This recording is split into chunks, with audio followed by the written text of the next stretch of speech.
Hello, friends. Today I want to talk about a different topic than I did yesterday. Um, I want to talk about an often cited passage when it comes to discussing politics and political philosophy or even economics in the context of Christianity. The passages I have in mind are Matthew 22, verses 15 through 22, Mark chapter 12, verses 13 through 17, and Luke chapter 20, verses 19 through 26. They all more or less say the same thing. They're synoptic, but I'll read all three of them just so we can get the full context. But oftentimes, what happens when we're talking about the topic of taxation in particular, um, people will say that Jesus endorsed taxation as moral when the scribes and Pharisees tried to trick him and asked him about taxation. He said, "Give to Caesar what is Caesar's and give to God what is God's."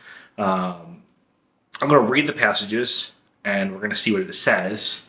We're going to compare that to what people say it says and see how they line up. And I think you'll find, after looking at it with me, that what people quote this as saying is not actually what the passage is saying. Now, whether or not that Scripture endorses taxes or not, or teaches to pay taxes or not, is a different topic. We are only looking right now at whether or not Jesus endorsed taxes as moral in this passage. So here we go. We're going to start off with Matthew 22, verses 15 through 22.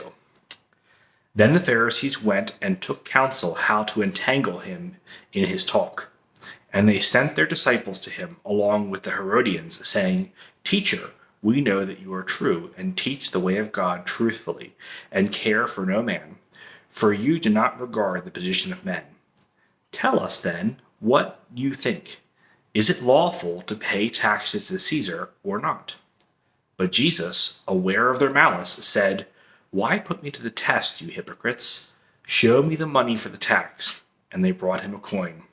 And Jesus said to them, "Whose likeness and inscription is this?" They said, "Caesar's." Then he said to them, "Render therefore to Caesar the things that are Caesar's, and to God the things that are God's." When they heard it, they marveled. Then they left him and went away. And that was Matthew. We're going to go to Mark now.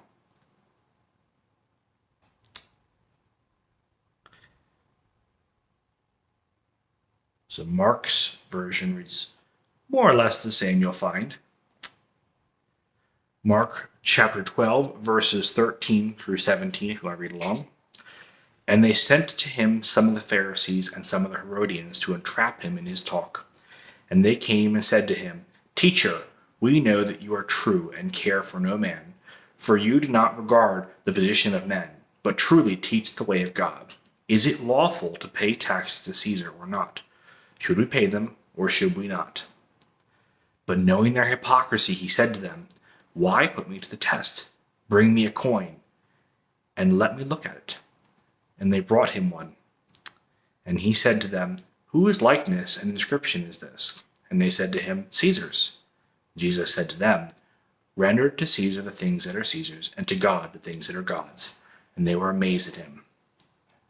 And finally, we're going to go to Luke chapter 20, verses 19 through 26. The scribes and the chief priests tried to lay hands on him at that very hour, but they feared the people, for they perceived that he had told this parable against them. So they watched him and sent spies who pretended to be sincere, that they might take hold of what he said, so as to deliver him up to the authority and jurisdiction of the governor.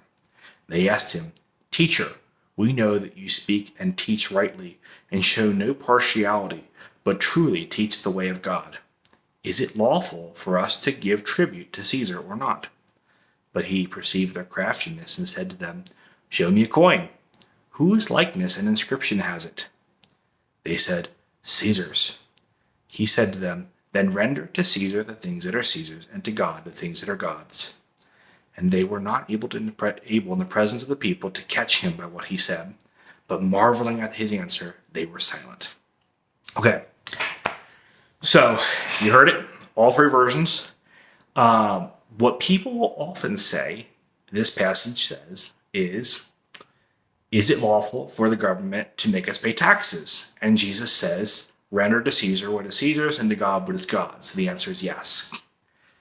But that's not what the passage said.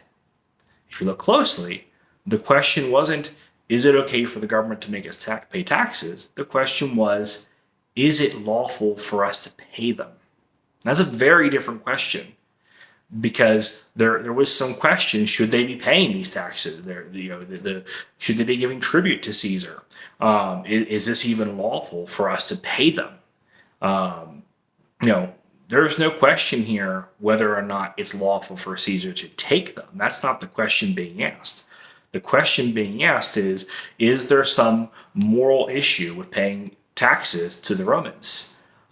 Maybe it's because of them, being over them as a foreign power. Perhaps because of the emperor being worshipped like a god, that they didn't want to. There would be some moral issue with having those coins or paying that to coins that would be used for an unjust or a pagan purpose. Whatever the case, the question was not, is it lawful for Caesar to take taxes? The question was, is it lawful for us to pay them? And Jesus answers, knowing that they are trying to trick him. And that's an important part of the context here that people often skim over. Jesus often spoke in parables or in sayings that were not clear on purpose. And this is very clear elsewhere in Scripture. And for some reason at this passage, even though it's very clear, Jesus knows we're trying to trick him and so answers the way he does so as to avoid a trap. People seem to skip that part and just think, oh, he's answering super clear. But he's really not. He is answering in a way that is trying to avoid being trapped and given over to the authorities to be killed early. So what he answers here, we have to kind of look at and see, okay, is he being clear? Did he simply say, yes, pay taxes? No, he didn't. He didn't simply say, yes, pay taxes. He said, give to Caesar what is Caesar's and give to God what is God's. And that doesn't necessarily answer the question. It might be as clear as that, but we have to look at this a little more nuanced and think about what he might be saying. Because if he did just mean yes, why didn't he just say yes? Well, maybe because they that would have offended the Jews, and so there was some concern about offending not just the Romans but the Jews as well. Okay, that's possible, but again, then he still didn't answer clearly. He is giving a nuanced answer, and we then have to be nuanced in our interpretation of it, because Jesus wasn't clearly saying yes or no. He decided to be nuanced, so we have to be nuanced in our interpretation of it. So the first thing, going back to the point that the question wasn't, is it lawful for the government to take taxes? So that's not even what's on the table here. So if we're talking about whether or not taxation is moral, is taxation a form of theft, like St. Augustine said in the 4th century, or 5th century, I forget, I could be wrong on that one. But, or is it a moral thing that's okay for the government to take taxes from us? That's not the question being asked right now in this passage. The question being asked in this passage is it lawful for us to pay them? Which is a very different question, but let's see what Jesus says. He says, give to Caesar what is Caesar's, and give to God what is God's. Now, as a libertarian, which I am, I'll put that on the table right now. I'm a libertarian. That is exactly how I would answer if I was trying to avoid a trap in this kind of circumstance. As a libertarian, I'm all about property rights. In line with the Catholic Church and the teachings of Scripture, property rights are inviolable. They're absolute. That's the teaching of the Catechism of Trent. It's the teaching of Rerum Novarum from Pope Leo XIII, and it's the teaching of Scripture. One of the 10 Commandments is thou shalt not steal, which you can't have the concept of theft without property rights. So property rights in the Jewish and Christian tradition have always been inviolable and absolute. And libertarians, which is a Catholic philosophy, came out of the Catholic Church, and not came out of an instance of leaving it, but it's a philosophy that stems from Catholic teaching and Catholic belief, Christian belief, teaches the inviolability of private property. So as a libertarian, if someone was trying to trick me about taxes and, the government's going to get me if I say the wrong thing and the religious group's going to get me the wrong thing if I say the wrong thing, if I want to affirm the absolute private property and, taxation being a violation, involuntary taxation being a violation of private property, but I want to affirm that truth without falling into condemnation from religious authorities and without falling into condemnation from the governmental authorities, affirming property rights the way he did is perfect. Give to Caesar that which is Caesar's, that is his property rights, and give to God that which is God's. What he does not answer in that question, that answer, is what is Caesar's and what is God's. He doesn't parse that out for us. So, I look at this passage as a libertarian and I think that's actually a great answer that retains the inviolability of private property rights, for which taxation would be involuntary taxation would be a violation of. Now, voluntary taxation is a different topic, and we can talk about that in a future episode, hopefully. But in the context of involuntary taxes, this answer perfectly fits with the libertarian ideal of inviolable property rights that would have involuntary taxation being a form of theft and therefore immoral, which was not what was being asked about. But it answers the way it answers the question. The way he answers the question doesn't violate doesn't condemn any kind of libertarian thinking, as people often will try to claim it does. So, looking at these three passages as I see it, does Jesus condemn libertarianism and say taxation is moral? No. He wasn't answering the question about whether or not taxation is theft or not. He was not answering that question. He was answering the question about whether or not it's okay for us to pay taxes. And his response to that answer is not clear in this. He says, give to Caesar what is Caesar's, give to God what is God's. And he affirms property rights. So I look at other passages, and I'm not going to say that not paying taxes is what you want to do, because when you see other passages from Jesus and from the scriptures, there is some teaching about paying them, but not for moral reasons. Actually, when in the temple tax, for example, when he has Peter go catch a fish and get the temple tax out of him, Jesus' specific reason for having them pay the temple tax is so they do not offend. I should have had that passage ready, but I didn't today. But you can look that passage up. The reason Jesus had Peter pay the temple tax was so that they did not offend. But he specifically says the sons are exempt. So even where he has them paying taxes, it is a practical matter, not a moral matter. The same is true in Romans 13. There's practical reasons, but not necessarily moral reasons. We can go to that. I'm actually probably going to do a whole episode of Romans 13 as well. That's one of the other big passages people cite. But today I just want to focus on the rendering to Caesar what is Caesar's and what is God is what is God's.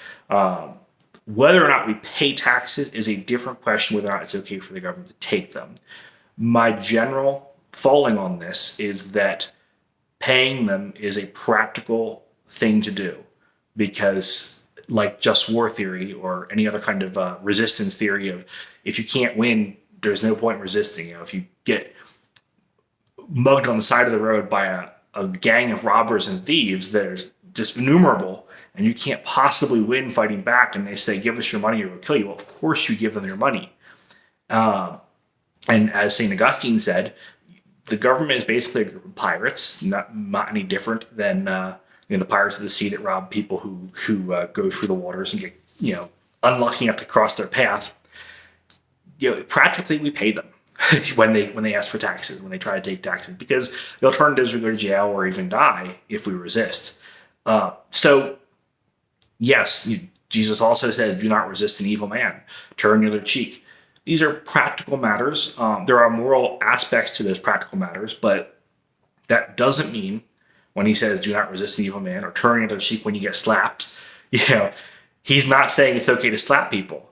He's not saying that it's okay to be an evil man. He's saying not to resist in those situations, or to return evil for good, which is the end of Romans 12. Actually, before you get to Romans 13, Paul's last thought in Romans 12 is returning good for evil, which then he talks about then submitting to the governing authorities. It's his, he connects those two thoughts together. So, whether or not we resist the government is very different from whether or not the government is good. Whether or not we pay taxes is a very different question from whether or not taxation is a good and moral thing. So I would still fall in the camp that taxation is theft. It is a violation of the inviolable property rights affirmed by the Church in Rerum Novarum, in the Catechism of Trent, which is magisterial, and in Scripture, and just 2,000 years of Christian tradition, and even Jewish tradition prior to that property rights are inviolable. But that is a different question of whether or not we pay.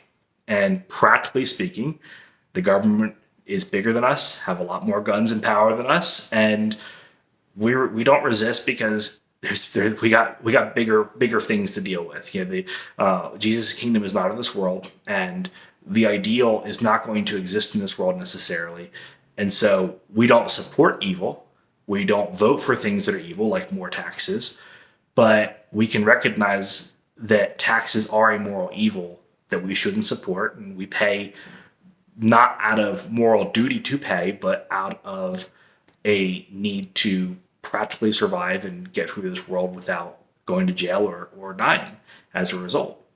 So that's my thoughts on taxation.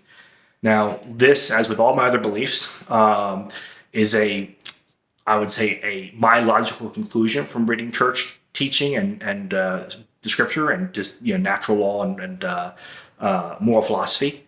I submit my thinking to the Catholic Church's teaching and scripture, and if I am wrong on this matter, I submit myself to the church. But as I read it, this is we can affirm with libertarian philosophy, which is a philosophy that stems out of the Catholic tradition, that taxation is theft and immoral, and we shouldn't support it. But practically speaking, I think generally we should be paying taxes and not resisting the governing authorities, because practically speaking, it's a losing fight. But we can still vote and do moral things to the end of reducing the evil that exists in this world, including lowering taxes and even abolishing taxes when possible, where possible. So that's my 2 cents worth. Jesus is not affirming the morality of taxation here.